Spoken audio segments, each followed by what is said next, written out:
Well, hello again. This is Marsha Sinetar. Thank you for joining us again on this archived recording. This one is very old, probably 25, 30 years old, with a wonderful interviewer, Teddy Bart, a Nashville radio host who I think is now passed, I think. And one thing I would add about this old archived recording is that at the time, I probably didn't know it then, I was talking about the progression of soul, the upward movement, or deeper movement, we could say, of our spiritual essential being.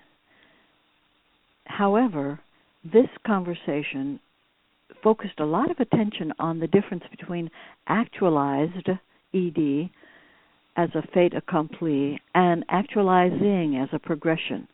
And of course today I wouldn't get wound around the difference. I'm not sure there is a difference. And secondly, I don't think I would spend a lot of time talking about actualization in the first place. I think I would be talking more about the completion of certain basic, essential sort of psychological issues from youth and the ongoing, almost infinite, probably infinite, quest, journey, path of adult spiritual development. So that's one thing. And the second thing is that I couldn't hear the callers. We had 2 or 3 of them at the end of the conversation. And so Teddy had to repeat their question to me, which leaves something wanting when you can't really hear the person's voice. And technology being what it was at the time, that's the best we could do. So with that said, I hope you'll enjoy the upcoming recording. Take a listen. Hello, everyone, and welcome to another session of Beyond Reason. One of the most appealing shows, according to mail and response that we've had over the last 6 months, was a program that we did some time ago called Do What You Love and the Money Will Follow, which was the title of a book written by Marsha Sinetar. Ms. Sinetar has written another book called Ordinary People as Monks and Mystics. It's a fascinating book that will probably answer many of the questions that a lot of you have regarding your own life and your own spirituality. So let me pose a few questions to you.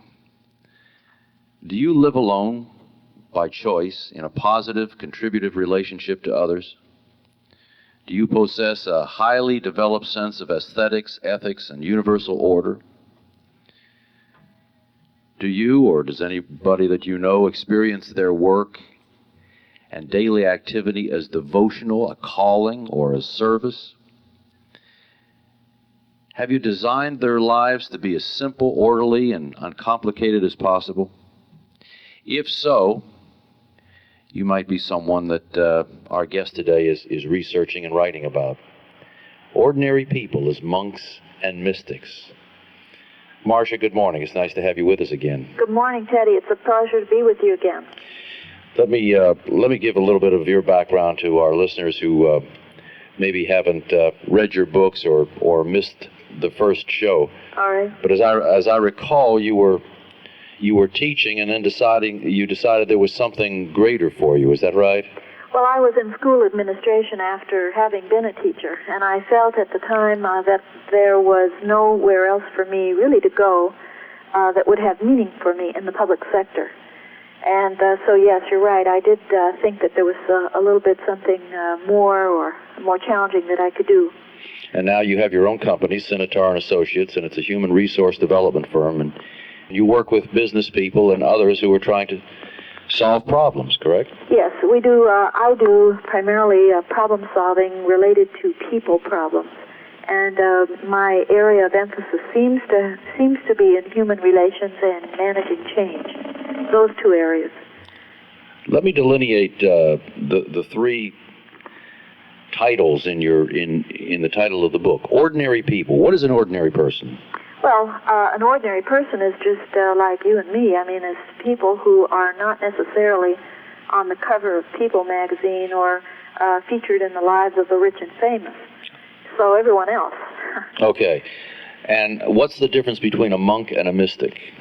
Well, in the book, as I've written it, and just to capsulize what that book is about, the book is really about adult spirituality and the values of spiritual development. And I needed terms that people would relate to describe the dignity of the process of spiritual growth in adulthood. So the monk I describe as someone who is socially transcendent, namely someone who is detached from his or her environment, but who nevertheless lives in a very positive relationship to that environment. And maybe we could talk a little bit about some examples. Okay. The mystic is someone who, from almost, it seems, the beginning of time, has been a person who experiences another dimension. And for want of a better word, I'm going to call that other dimension the supernatural or God. And the mystic is always a monk, but the monk is not necessarily a mystic. So we could, for purposes of our conversation, we can just say that there are people that have decided, for one reason or another, to develop themselves according to something they feel within them. Abraham Maslow called that self-actualized people, didn't he? Yes, and I have to say that since I wrote the book Ordinary People as Monks and Mystics, my research has now evolved to another place. Abraham Maslow was talking about the self-actualized adult, and for him this included spiritual development. I'm now going a step further in the future. In other words, I didn't in this book, but I want to correct something that I didn't really develop in that book, and that is that I also treated the self-actualizing adult as the same as the adult who was spiritually developed. I'm now thinking that self-actualization is the base from which adult spiritual development comes. So I think we can go beyond that profile that Maslow gave us, but we certainly would incorporate it into our talking about adult spirituality. Sure. Help me understand the difference, however, because I think whenever an author of an important book says, I want to correct something, that's quite an admission. A lot of people don't do that, and may I say that also is a testimony to your honesty about the subject. Well, I'm working in an area that very little is known about it, and there are probably as many ways to be spiritually developed as there are human beings. God, if I may use the theological language for a minute, I don't know whether that's comfortable for the listeners, but let me move ahead with that. I think God calls us in very unique ways, and we answer in very unique ways because of our temperament, our upbringing, the church or the non-church to which we do or don't belong, that kind of thing. Mm-hmm. All right, so given that this is a path with no real stereotypes available, we have very little to go on. Now, going back to the original comment that I made, I think that what I described in Ordinary People as Monks and Mystics is going to be valid for years and years to come. But I would say that now I'm going a step beyond. And I don't really know where that's going to lead. But what I do know is that there are distinct phases and values to adult spiritual development, and that these phases are probably non-ending. In other words, I don't think we're going to be able easily to get our arms around it, and I don't think we're going to be able to say, well, you go through these 5 phases and then you're done. I'm just not sure about how it's going to look when all the information is in. And let me just take a moment to discuss the terms self-actualized and self-actualizing. Okay. Self-actualizing would mean that the process is still going on. That's exactly right. That the process is beginning, or that we're making an inquiry about, who am I? What are my values? How can I live the elegance or the richness that I feel inside? How can I be reliable and responsible as a human being, not only to what I sense is important to me, but what I sense is universally important to other people and good for them? Those are the questions that the self-actualizing person asks. The self-actualized person, and this is where I'm getting into that new research, is a person that has pretty much answered those questions.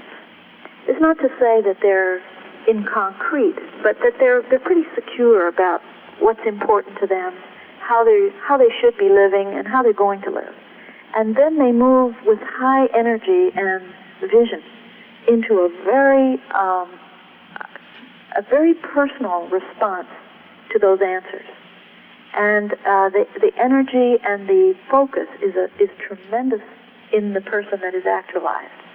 I wish I could give you specific examples, and maybe what we could do is simply look to the saints for examples of the actualized individual. And so what you see in the saints are people who don't conform at all to our image of normal.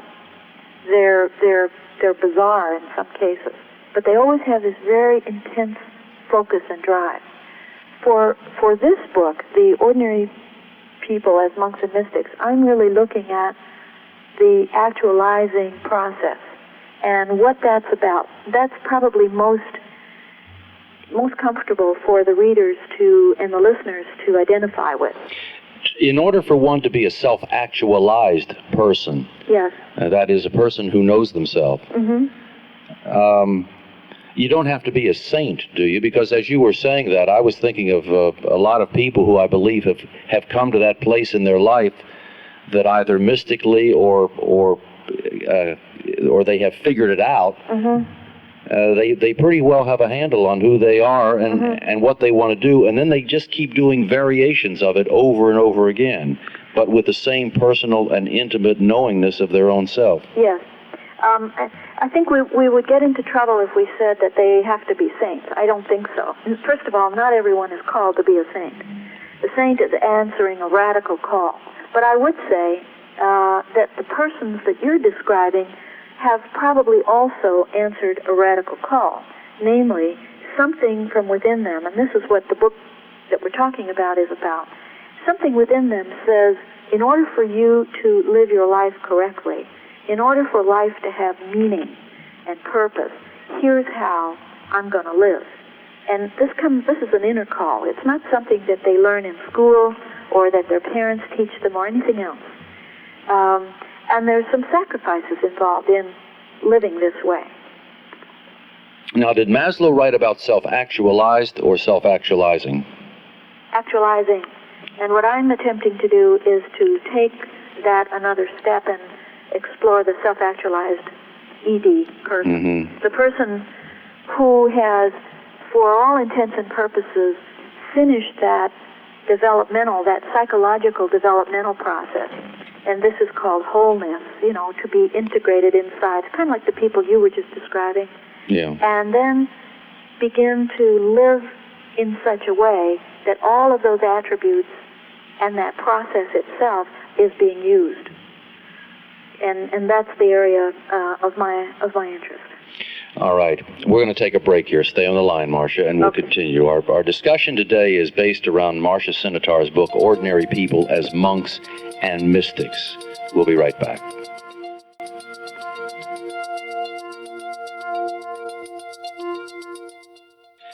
We are back. Ordinary People as Monks and Mystics.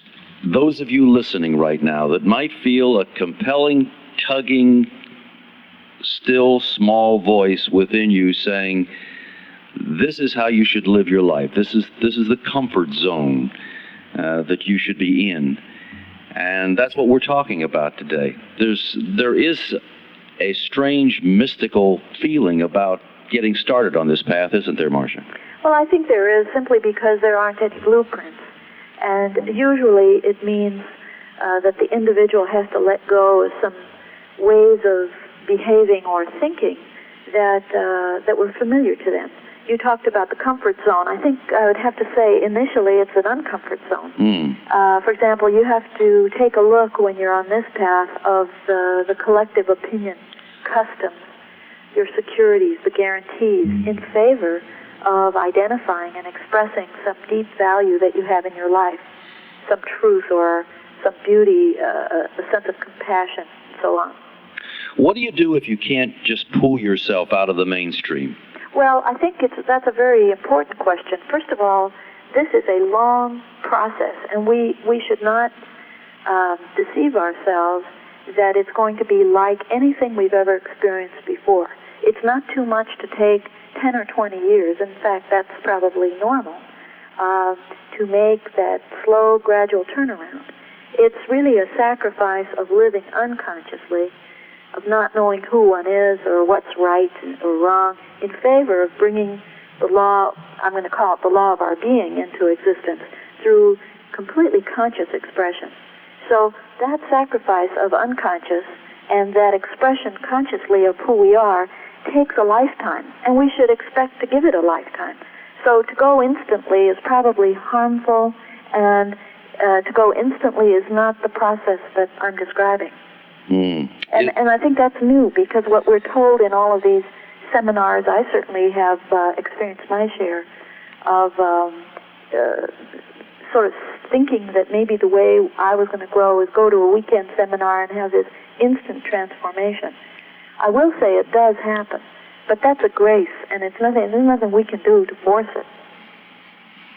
There's no quick fix. There's no quick way. There's no quick way, and the quicker you go, I have a friend of mine who says, he always quotes a Tibetan saying, to go quick is to actually go slow. The quicker you want to go, the slower you're going to end up, because it's self-defeating. Now, so therefore, most people therefore should plan on a long journey towards self-actualizing. Is that right? I think so. I think it certainly takes the pressure off of it, and it makes it much more reasonable in terms of how we feel about ourselves. For example, our self-esteem can suffer if we think that in 2 years we're supposed to be gurus and fully enlightened beings.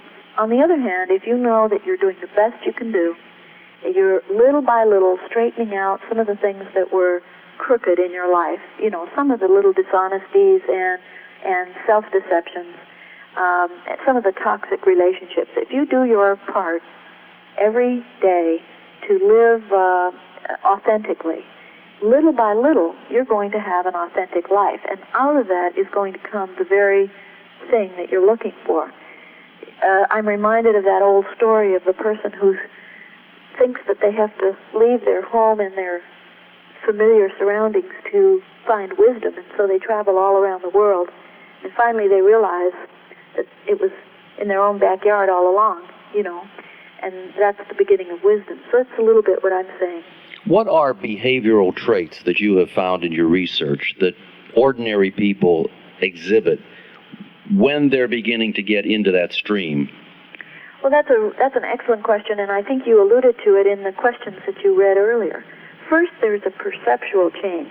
That's what I'm also calling social transcendence, self-transcendence as well. When we begin to see a unified field, if I can use that phrase, in other words, we begin to see people as having many, many similarities to us, instead of everybody we meet is a stranger or are feeling alienated.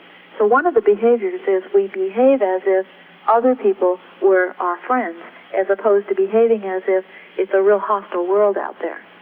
Another trait is this personal integrity or authenticity.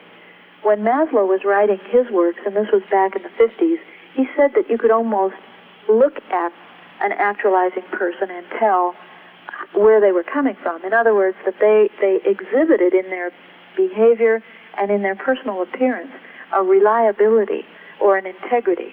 And I'm sure we've all noticed ourselves on certain days where we felt like, we are secure inside, and we mean what we say, and we're going to do what we intend. And we sort of project that energy. It's very purposeful, and it's very clean energy. There's nothing deceptive or manipulative about it. Those are great days when that happens. It's a great day.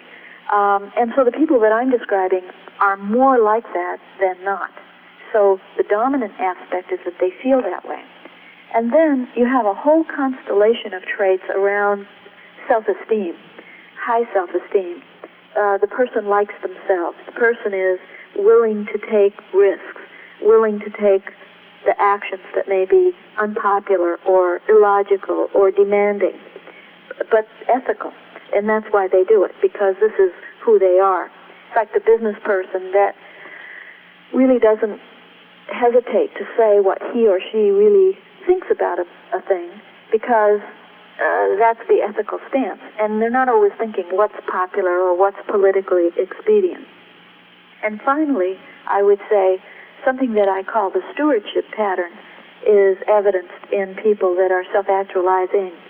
That stewardship is simply taking care of the greater good while we take care of our own good.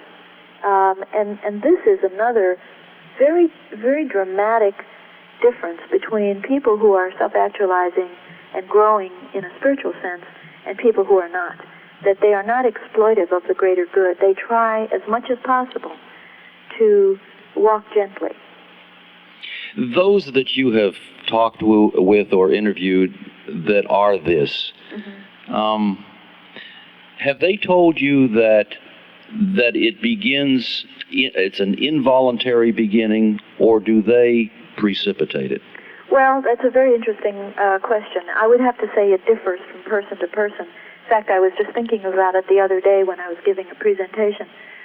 In some cases, a crisis can precipitate it. And so in that sense, it's sort of involuntary. For example, someone who gets divorced and who feels that, the props have been knocked out and begins to answer questions that they never wanted to look at. Can I make it on my own?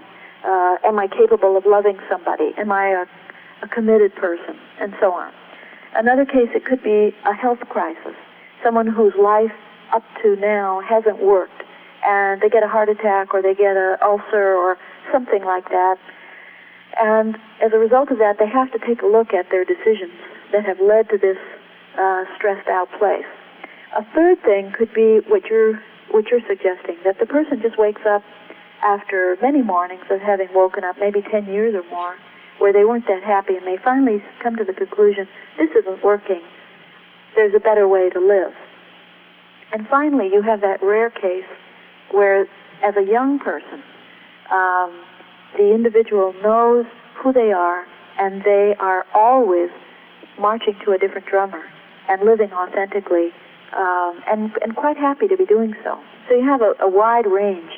I'm reminded of a saying that goes something like this, that God has a sense of humor, but he's deadly serious with us. Namely, that when you feel this call, it's serious, and you better attend to it. If you ignore it, then what? Well, if you ignore it, to lean on Scripture for a minute, there's the gnashing of teeth. You ignore it at your own peril. The reverse of what I'm describing seems to happen. First of all, relationships are much harder to sustain. Our relationship, for example, with the community in which we live is not as satisfying. We look around us at people who are truly vital and successful, and we wonder, despite our material goods, despite all of our security, why aren't we happier? And then, of course, you have all the little physical ailments. You have little things that just don't seem to work right in the body. We don't sleep well. We ingest a lot of pills. We get headaches, backaches. We feel a constant state of anxiety and fear.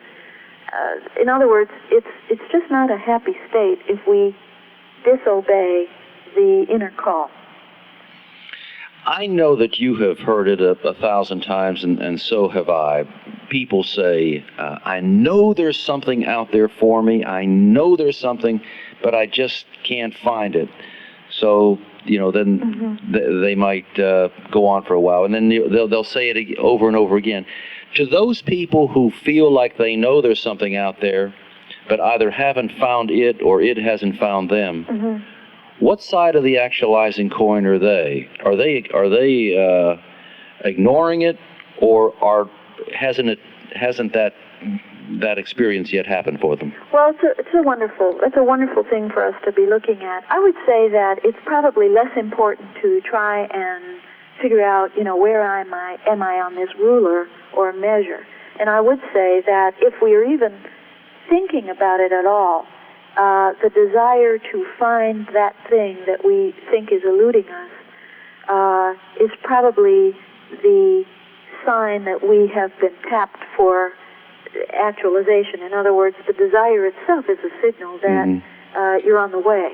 Now, as far as how do you make yourself more comfortable during this period of looking or searching, I would say to begin to be responsible in daily life, and we talked about this a little bit the last time, to love what you do, to train ourselves to be reliable, to train ourselves to respond responsibly and ethically is a sure way of getting ourselves along the path.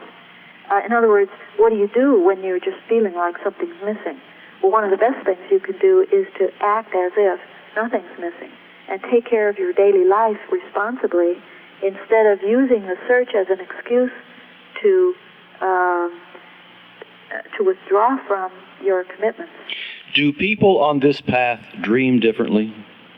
Gee, I don't know. That's an excellent question. I would not know that. In other words, I think that there are, that suggests that maybe they dream more creatively. I would think that creative people, whether they are knitted up inside, integrated inside or not, dream very creatively. The one thing that may happen, and I haven't really investigated this, maybe a dream researcher could, would be that they might dream more prophetically. Go to sleep at night asking a question, what should I do? Or go to sleep at night having said a prayer, Holy Spirit, please advise me, or Buddha, or whoever we pray to, and then wake up in the morning with dream or some sort of intuition about what we ought to do. So I would say there might be a prophetic quality to the dream. All right. Stay on the line again, Marsha. Okay. We'll continue to talk. The book is called Ordinary People as Monks and Mystics, Lifestyles for Self-Discovery. And we'll be right back with more of Beyond Reason with Marsha Sinetar. We're back, and we're talking about self-discovery and knowing oneself and moving along the path to spiritual enlightenment. Our guest is Marsha Sinetar, who's written a wonderful book called Ordinary People as Monks and Mystics. Marsha, before we get... There's always, in my mind, an apprehension that when we start talking about this subject, too many people are going to feel they can't measure up. I mean, ordinary people really ought to be underlined, I guess, in a discussion like this. We're not talking about that everybody's becoming a Mother Teresa, are we? No, we're really not. But I'm also saying that it's not necessary to have a PhD in theology, and it's not necessary to reach a certain stainless perfection in one's life before we begin to feel and see signs of actualization in ourselves. And that's one of the reasons that I conducted the research that I did for the book. I took ads out in rural journals, where in communities where there would be very, just not too much glamour, and mostly just living life, farm communities and coastal communities around here where you have a lot of craftspeople and hourly workers, I took ads out in something called the Friends Journal, which is a Quaker journal. It goes all around the world. And I received correspondences and then followed up with personal interviews with people who are about as ordinary as you can get, mothers and fathers and people that are retired and carpenters and, just nothing very special. And I had a few business people thrown in for good measure. So, and they were couples. You mentioned in the outset the living alone. I wanted to have a dramatic example of the monk, the secular monk. So I did look for people that were single. But, of course, I had a lot of people in my survey that were married and had created a lot of privacy and simplicity for themselves within the context of their marriage. They're fortunate. And I would also say that these were people that had long-term marriages. They had committed marriages, but some of them had been divorced. So here again, we're not saying that you have to be what the media tells us is a stainlessly perfect human being, with all the glitz that is inherent in that. Mm-hmm. Is there a restlessness to people on this path? Well, I think initially there is, and I want to go back to your question before the break also about that restlessness. Where we first begin to feel this pull, especially if we have made early life decisions that were inauthentic, there is a restlessness to correct it. There is also a restlessness that I think Emerson called divine discontent. It was either Emerson or Thoreau. The divine discontent is simply the stirring within ourselves to join the divine, to be connected to the divine.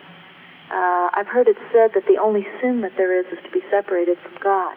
And if that's so, then the restlessness is sort of a stimulation from within ourselves to get on with it and join back to the original connection.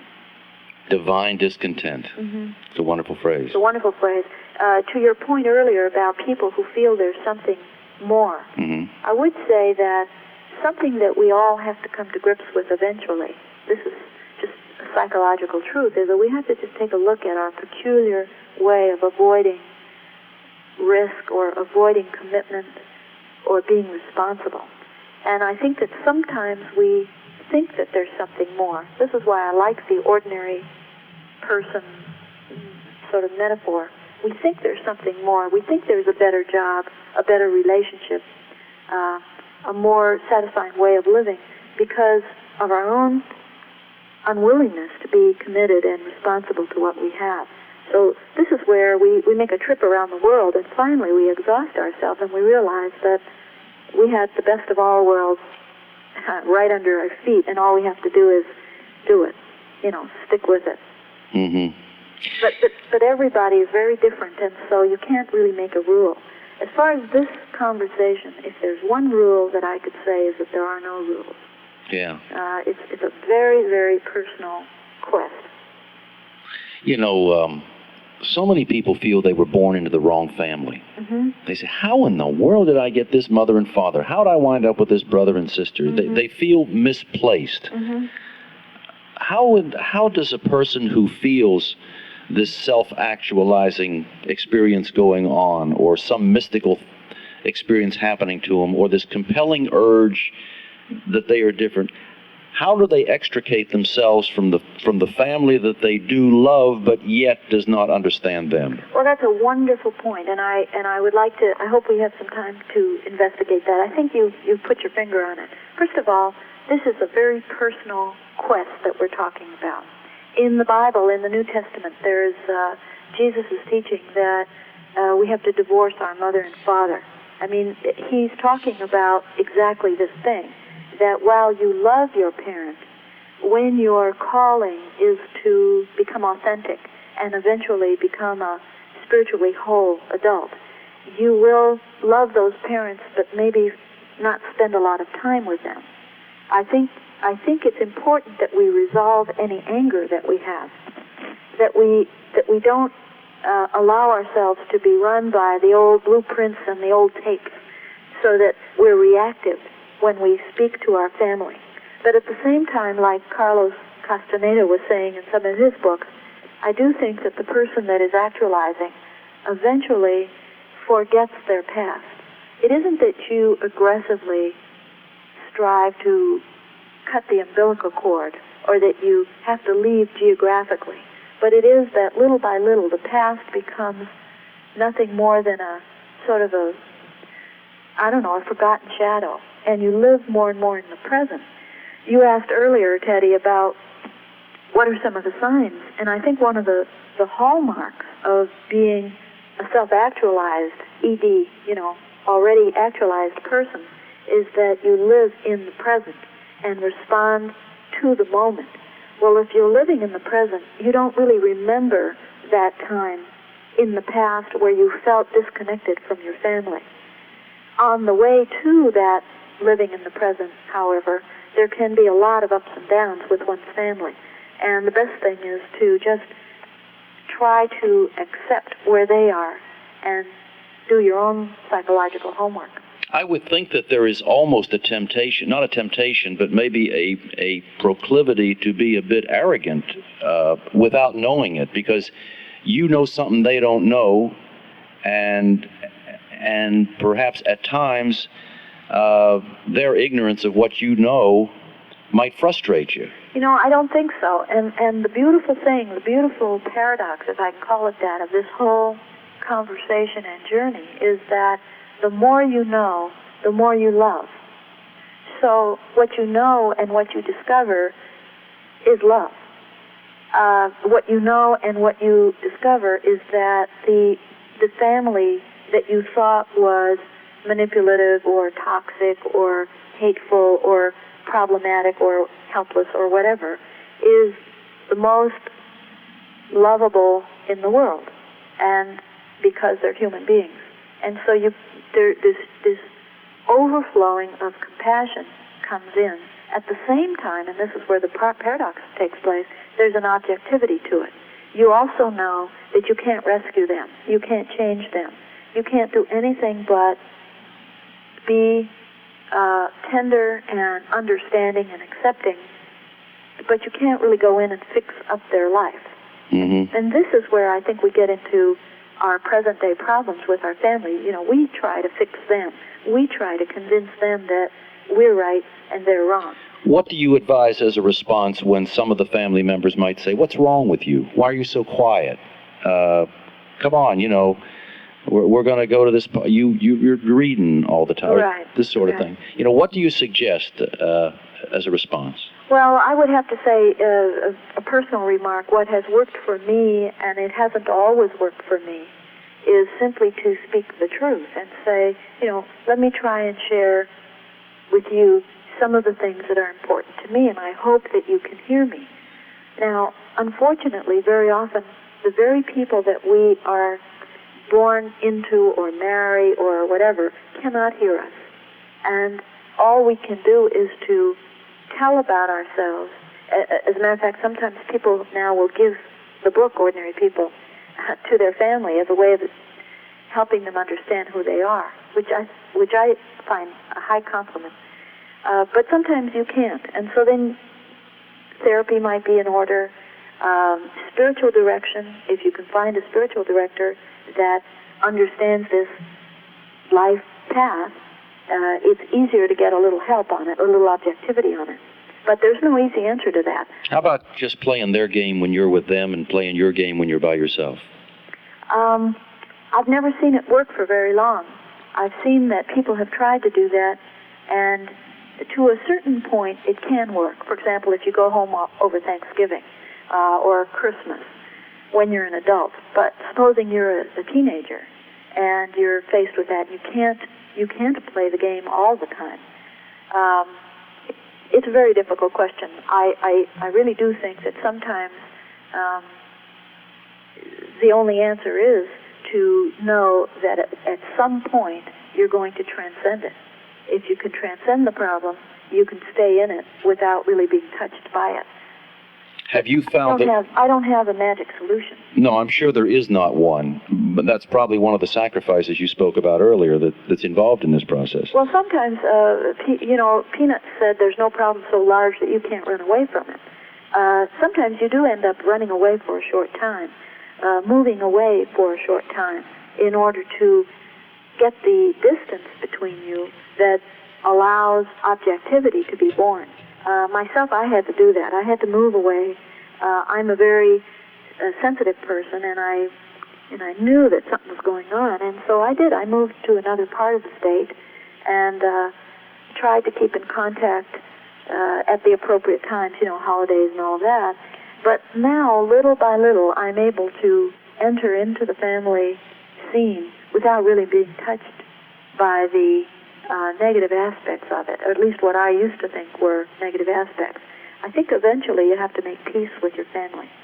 I'm not going to pry into your family, but could any aspect of that possibly be now because Marsha Sinetar is successful and she's the author of a number of books and does a lot of things? I mean, could sometimes one's family who ridiculed the silence and the contemplative nature that they didn't understand, sometimes almost glorify it if that person does something outstanding. Well, my family never did ridicule me, and my family is very, very sweet, very honest people. The contemplative part, however, is the part that I had difficulty explaining. I had difficulty explaining why I was reading so much, or why I wanted to spend time, taking walks and just thinking or drawing or doing things that I liked like that. I don't think success in the material sense has a lot to do with it, because I know other people, and my interviews have borne this out, that have not been motivated along the lines that I have, and yet somehow they were able to resolve the pull between how they see themselves and how their families define them. I do think personal success, in other words, the integration that we have psychologically, allows us to be very forgiving. In fact, forces us. It brings about that very forgiveness and self-acceptance, and it lets us be more gentle when we're trying to describe ourselves to our family. Going back to your previous question, I would also say that it's how we describe ourselves to our family that lets them hear us or not. And this is for most families, some are not going to fall into this category, but if we attack our family, if we make them wrong for their not understanding us, it makes it more difficult for them to hear what we're saying, because they'll be defending themselves. On the other hand, if we accept ourselves, and if we can very quietly and very gently speak our truths, usually it has a salubrious effect on the family. It has a very good effect on the family, and they feel better when we're around. All right, stay on the line. We'll continue. Our guest is Marsha Sinetar, the book Ordinary People as Monks and Mystics. We'll be back. The telephone lines are now open for Beyond Reason. For local calls, 737-9749. Out-of-towners, use our Watts line, 1-800-233-9749.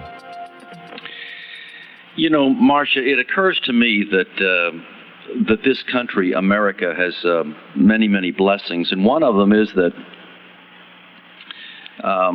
it's the only nation that I know that has, as a part of its declaration, the right to pursue happiness. Mm-hmm. And True. I want to talk to you for a second about happiness. Mm-hmm.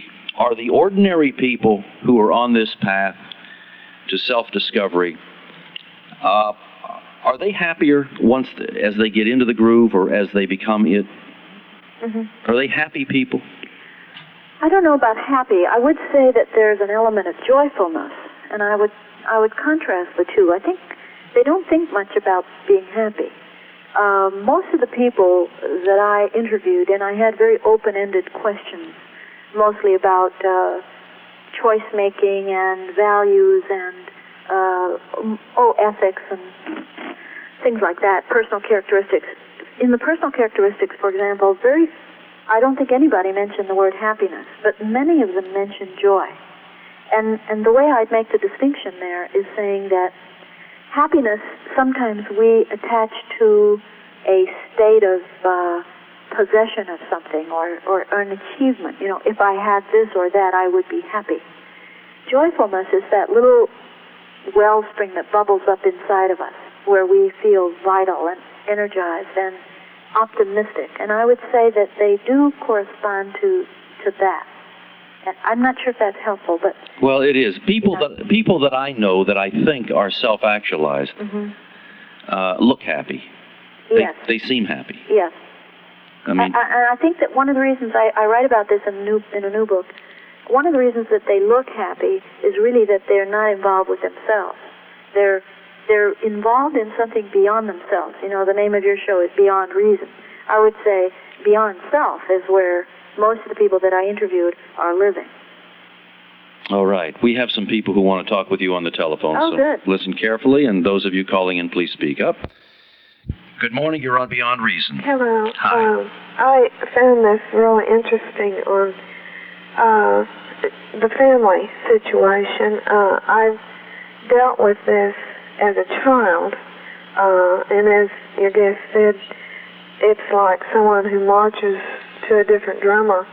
And then through teenage years, there's no understanding much at all of a person who isn't into the main swing at that time when you could be. Mm-hmm. Do you have a question for her? And then it's just a comment. As an adult, with your own family, when you are not quite, as you say, playing their game, I have been accused of being intellectually conceited. Mm-hmm. And, those kind of comments can really kind of cut deep and mm-hmm. hurt. And how do you deal with people who really don't understand? I mean, within your family. Oh, right. Let's try to find out how you deal with it. Thanks so much. Thank you. Appreciate your call. I think you touched on that earlier, Marsha, when you said try to be honest. Yeah, I only heard a part of that, but I think it was how do you deal with a family that thinks we're intellectually conceited. Is that the yes, question? That's the gist of it. I guess I would have to say that if you expect your family to approve of you, we're probably never going to get it. The less, I think our own expectations can hurt us. So sometimes I try to encourage myself and my clients not to expect our family to approve of us. But if we go into our family with an acceptance of who they are, if we speak lovingly to them, then we skirt the whole matter, and somehow it's helped. And of course, the more self-governing and self-reliant that we are, the less we need their approval, and the less we need their approval, the more we get it. So it's like the cart before the horse. Yeah. We can't do that when we're children, but we can begin to do it when we're adults. It's sort of like the thing we've always wished for, Santa Claus, the fairy godmother, the tooth fairy. These don't exist. We have to be our own Santa Claus. And that's the thing I'm suggesting comes about very, very gradually and very naturally. I hope that helps, but that's the only way I know out of it. I think it does. Let's go back for another call, please. Okay. Good morning. You're on Beyond Reason. Hello? Hi. Hi, Teddy. I have a question for your guest today. I have heard this phrase, live in the present, so often, and it's so difficult to know what exactly that means. My comment is about the following. Recently I saw a very touching movie about a person who had lost long-term memory. And this person just lived, within a span of a minute, and every time a person came in the room, it was as if it was a long-lost friend, and he would greet that person with, joy and happiness, and the person goes out of the room, and 5 minutes comes, elapses, and the person comes back, and again, the same scene, and it was really heartbreaking to see that. So I wonder, how much can we really live in the present? I think we need both. Very good. Thanks so much for calling in. Thank you. I didn't hear the question. If you could paraphrase. How can we live in the present? The way you live in the present is it doesn't mean that you have no recollection of the past, but that you live appropriately. Another way of putting it is that people that have a superior grasp of reality are people who live in the present. A tangible example of that that we all can identify with is that people that have very good reaction time working with machines or driving cars or responding to other people interpersonally are living in the present. They're taking in the feedback that's presented to them and responding with alacrity instead of being 2 or 3 beats off. If you're 2 or 3 beats off and you're driving a car, you could kill yourself. If you live in the present when you're driving a car, you're a good driver. That's kind of the way I'd answer it. All right. Marsha, let me ask you about what you seem to place an awful lot of emphasis on, and that is silence. Mm-hmm. In this pathway to self-discovery, silence is eminently important, isn't it? Yes, I really do think that silence is it. Whether it comes about as prayer, whether we get to silence by where we live. I do think that silence has healing properties, and there have been quite a few studies about it now. There's a new book out called Return to Self, and I think that in that book the author talks about the benefits, the healing properties of silence. Silence is something that most of us don't like because it means that we have to stop distracting ourselves. But it is a marvelous, marvelous thing. Going from the outer silence, let's say the lack of TV blaring and traffic noise and endless conversations, mostly trivial, to inner silence, that's really what we are talking about when we speak about inner peace.